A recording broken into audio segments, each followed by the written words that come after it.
Good morning, day 261. Oh boy, I'm tired today.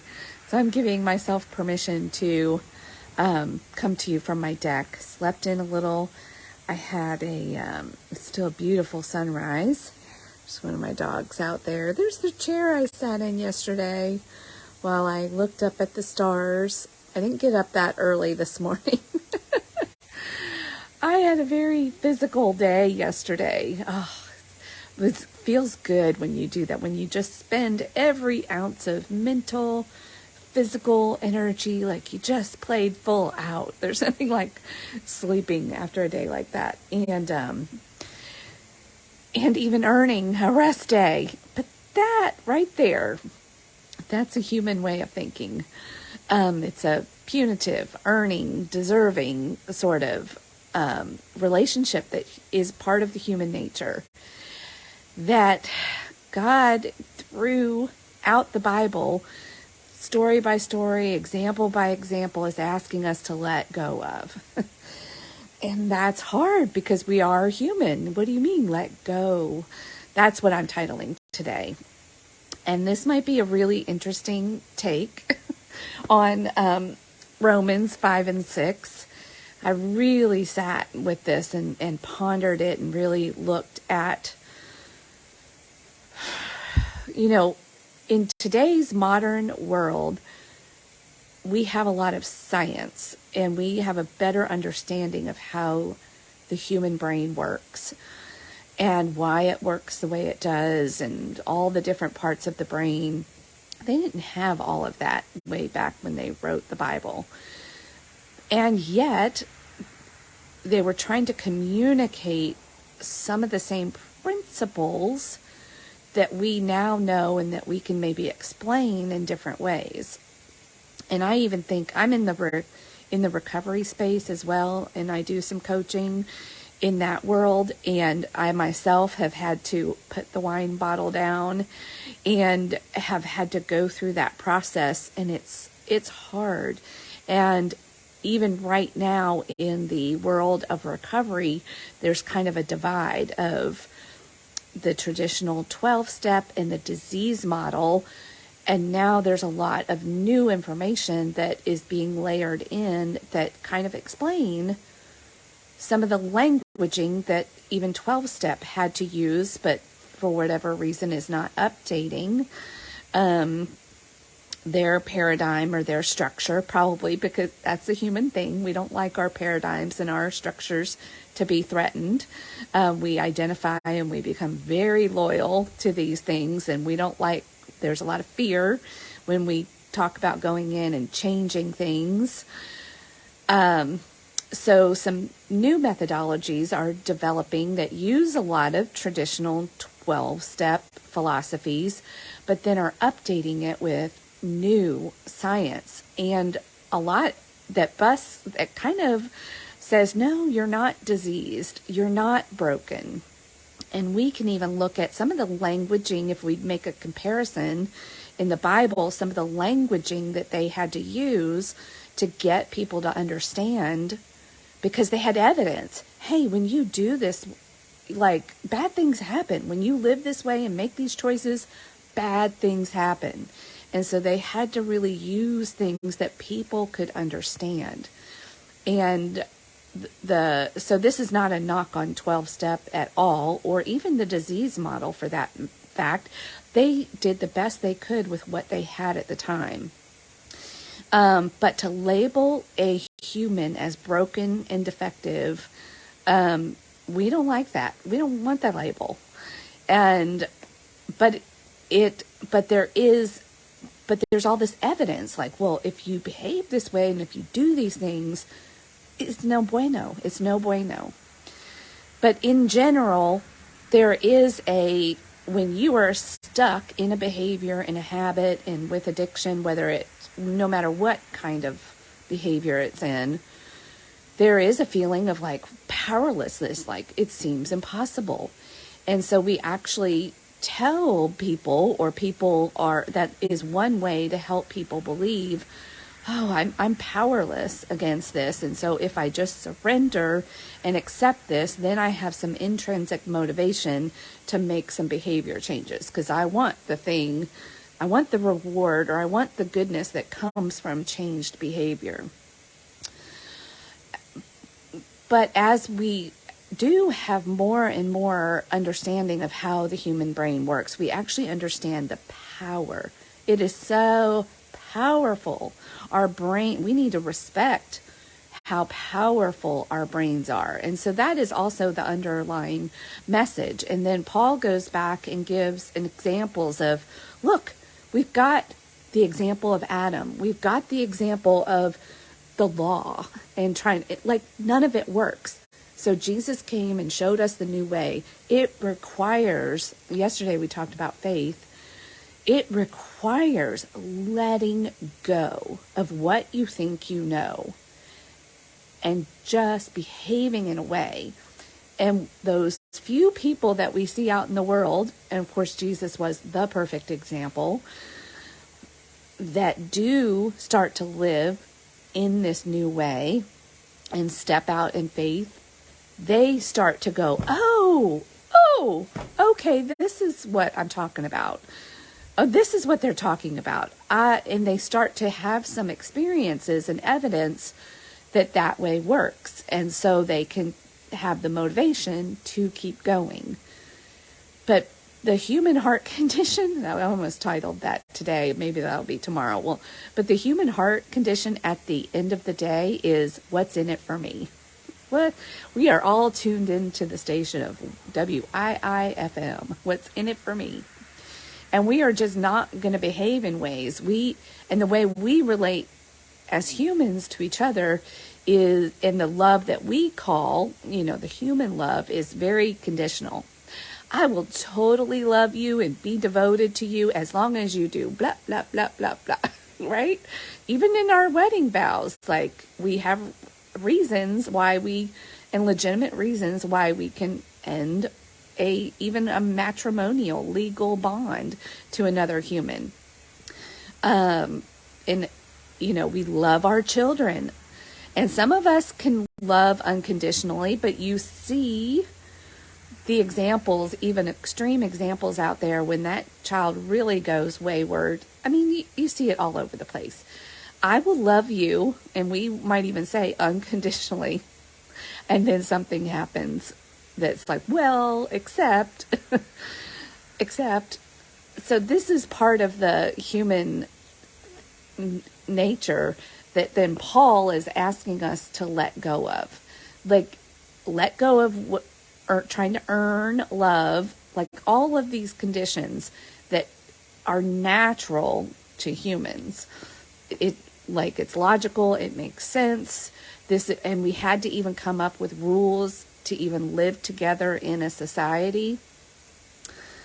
But if you can let go of some of your humanity or your human way of looking things and just act in contradiction to that, and act in ways that are counterintuitive, and really do your best to behave in ways towards others with non-judgment, trying to really capture a little bit of agape love. And I'm only starting to get a little bit of taste of it as I'm starting to really let this truth penetrate my heart and change my heart. I start to experience life in a different way. That is the message that these new people in the New Testament and the way are trying to get people to. They're like, just trust me. We've tried it all these different ways. Trust us, please. Jesus gave us the role model and the example. God is sending the message through Jesus. Stop striving so hard. Stop trying to live just by the way of the human heart, and step out in faith and try to love the way that I'm showing you it's love. It is possible with me. And humans on their own just can't seem to do it. Again, what's in it for me?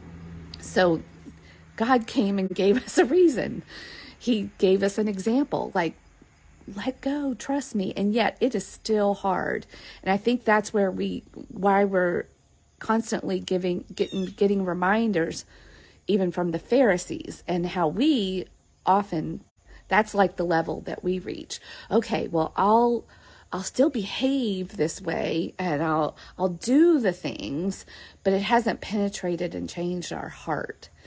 And so we can fool ourselves, those in the church or even other maybe religions have this same kind of problem where they can kind of get so far and then they kind of think, oh, I've arrived. Oh, look at me. I'm so good. Right? There's pride sets in. They're still judging others. I hear it every day, stories of churches not letting, like, you can only come through, all are welcome unless blah, blah, blah, blah, blah. Or they say all are welcome and they come in the door, but nobody comes to greet somebody because they just don't fit the mold. Oh, you don't really belong. I don't know. I don't know. What will people think if I come over and spend time with you? Like, we are still struggling with the same problems. And it's easy for me to even sit here and say this. Like, I'm starting to understand intellectually. There's still a long way to go down here. But I think I feel my heart cracking open just a little bit. And as I'm starting to really let go in certain ways, when I feel like, oh, okay, somebody just did that thing to me, and my natural human self wants to respond in this way, like with that conditional love. What if that's where and for those that have followed me, you've heard me say this, but I think it bears repeating all the time. One of the questions that I have been asking myself as I try to move into what I think I'm being asked to let go of and understand is, what would love do here? What would love, not Felicia's version of love, but what God is talking about, what the Bible is talking about, agape, like truly unconditional love do here? And so sometimes love keeps its mouth shut. Sometimes love forgives. Love always forgives, but even in that forgiveness, sometimes love holds people accountable. Like where my version of love might want to be, well, if I say something right now, then they're not going to love me. And so I'll just let it go. And then I shift that hostility inward, or maybe I hold on to it and resentment builds up. Those are the games that the human heart plays, because again, it's conditional. There's fear. It's conditioned on fear. If I do this, you'll do that. Like, we're playing all these games. We're all like in a human chess game with each other.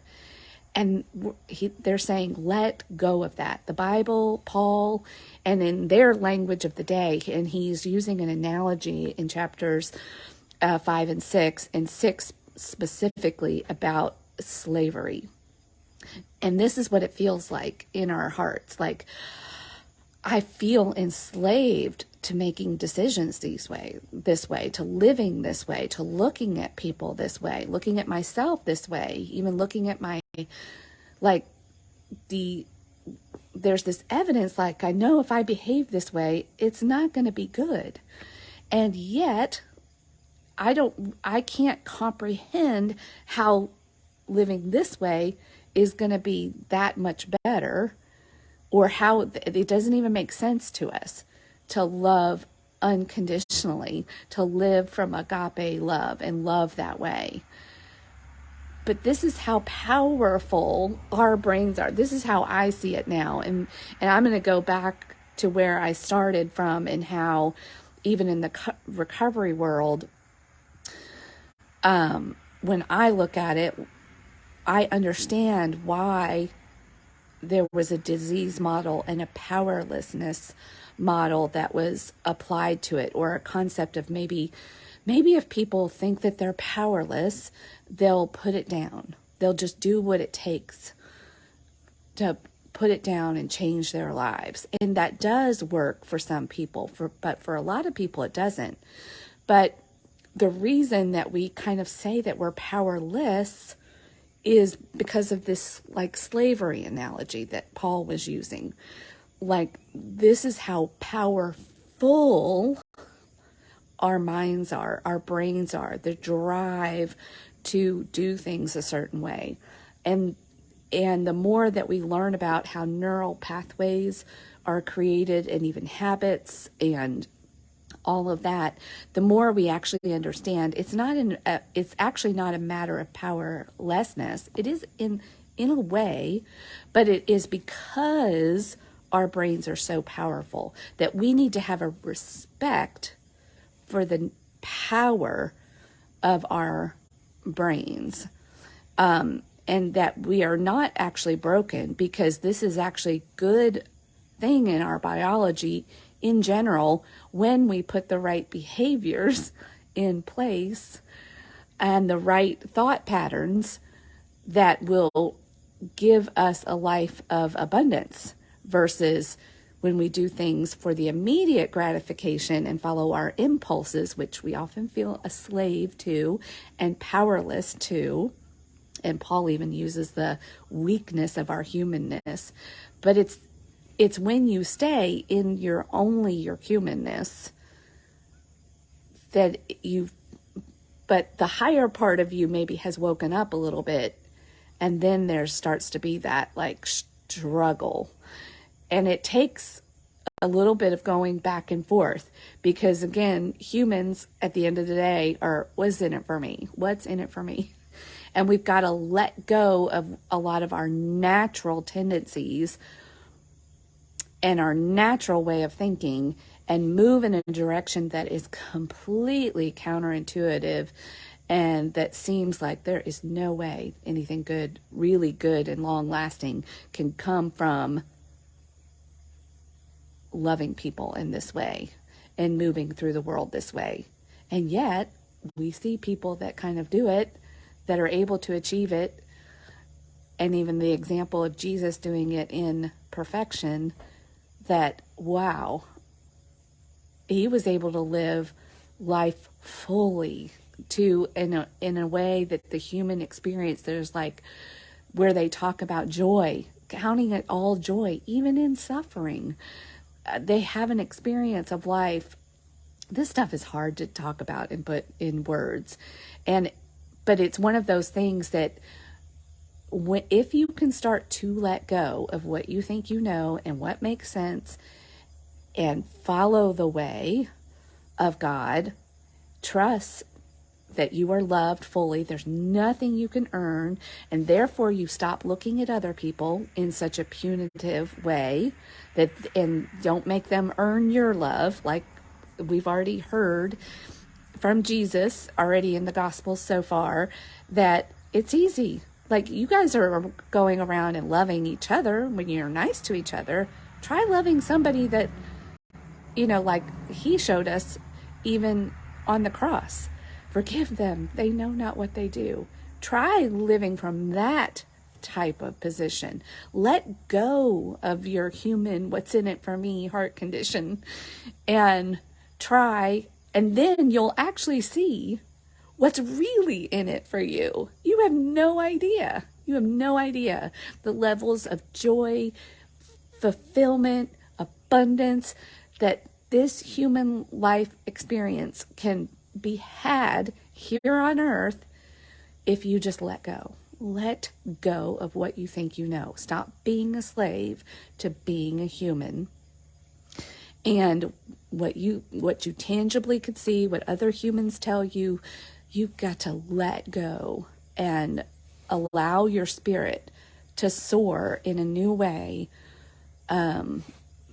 But you've got to walk out in faith and start behaving in a new way before you'll ever even start to get a little bit of evidence from it. Like seeing other people, like seeing what they've got in that bright light that they may have surrounded, like it seems appealing and you want it, but you're not going to ever be able to have it. None of us will, until we let go and we start to walk in faith and live outside of what we think is humanly even possible for us. But with God, all things are possible. I hope I've done this justice. This is like This is hard stuff to put into language and words. But maybe it's supposed to be. I know, and Paul was speaking to his audience at his time, and we can take all the knowledge that we have in our modern times and look at it through that lens and go, what is he also saying? It's true. Like, we are, in a sense, powerless, but it's not because we're truly powerless. It's because we are so powerful. We need to respect the way the human is designed and try to work with it, and simultaneously kind of letting go of what we think we know and walking out in faith, and then allowing some truths to penetrate our heart and our spirit the only way it can. He gave us bodies. We've got to give our bodies, our lives, a new experience before we can even start to go, oh, maybe this is what they were talking about. All right. I think I've got to go. And so take a deep breath, breathe it all in, read the scriptures in a way with your intelligent minds, your critically thinking minds, but simultaneously let yourself go and let God come in and do something in your spirit as you read things in a new way, and let the information and what he's trying to tell you penetrate all parts of you.